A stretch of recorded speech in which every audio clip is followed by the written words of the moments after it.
Творческий десант из Коми отправится в Ровеньки Луганской Народной Республики. Об этом в эфире «Прямой линии» на телеканале Юрган рассказала исполняющая обязанности министра культуры Мария Балмастова.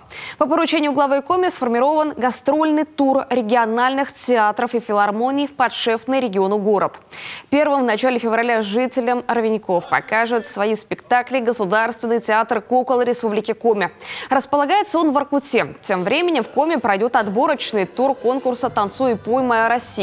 А также сейчас планируется выступление российских творческих коллективов. Кроме того, Мария Балмастова отметила увеличение федерального финансирования на развитие разных направлений отрасли. В рамках нацпроекта «Культура» будет оснащено 4 музея.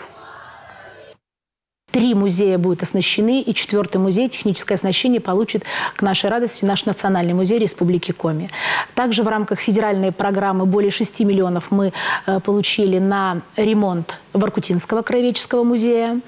Вообще хочу сказать, что в этом году у нас на 15% увеличилось федеральное финансирование, и порядка 162 миллионов рублей мы получим не только на музеи, мы получим на создание модельных библиотек, которых у нас будет в этом году еще плюс 8, это 3 за счет федерального бюджета и 5 за счет республиканского.